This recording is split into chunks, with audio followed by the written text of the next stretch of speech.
బయట నుంచి వచ్చిన కొడుకు ప్రసాద్ ముఖంలో బాధ స్పష్టంగా కనిపించడం చూసి, ఏంటి నాన్న అలా ఉన్నావు, ఏం జరిగింది అంది కంగారుగా తల్లి లక్ష్మి. ఏం లేదమ్మా, మామూలే.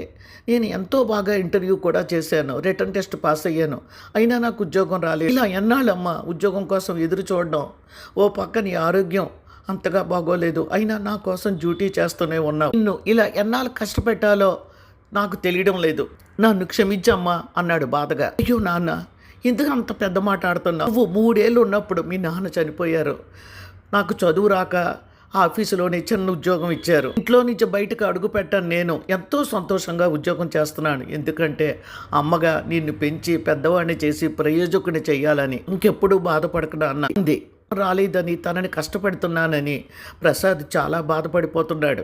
ఇప్పుడు తను ఏం చెయ్యాలి ఆలోచనలో పడింది లక్ష్మి. వెంటనే మనసులో ఒక ఆలోచన మెదిలింది. ప్రశాంతంగా కళ్ళు మూసుకుంది. వాడు సంతోషంగా ఉండాలి, ఆ పనే చెయ్యాలి అని అనుకుంది ఆ తల్లి. లక్ష్మి మొక్కలకు నీళ్లు పోస్తూ మేడమేంచి కిందకు పడిపోయింది అని అందరూ పరిగెత్తడం చూసి మేనేజర్ కూడా వాళ్ళ వెనకాలే వెళ్ళాడు.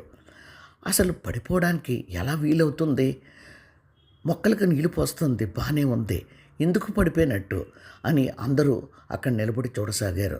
అంతలో ఒక అతను అన్నాడు, అదిగోండి ఆ కొమ్మలన్నీ మేడమేంచి కిందకు వెళ్ళిపోయాయి కదా, ఆ పువ్వులు కొయ్యబోయిందేమో, అందరు ఈ రూముల్లోకి వచ్చి దేవుడి దగ్గర ఆ పువ్వులు పెడుతుంది రోజును అని ఇంకొకరు అన్నారు.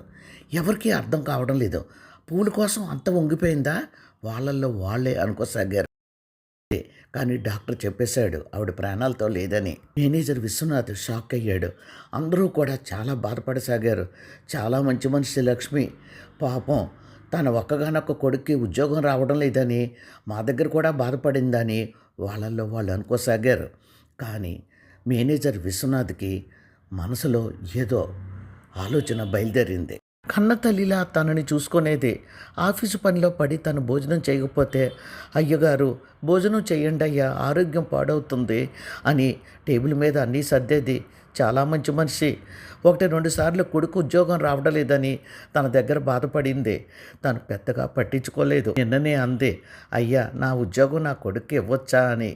అప్పుడు తను పొరపాటున గవర్నమెంట్ రూల్స్ అన్నీ చెప్పి, నీకేమైనా ప్రమాదం జరిగి నువ్వు లేవనుకో అమ్మా, అయితే నువ్వు డ్యూటీలో ఉంటుండగానే చనిపోయావనుకో, అలాంటప్పుడు మాత్రమే గవర్నమెంట్ ఉద్యోగం ఇస్తుంది, కానీ నీ తర్వాత అతనికి ఉద్యోగం వచ్చే అవకాశం లేదు అని అన్నాడు.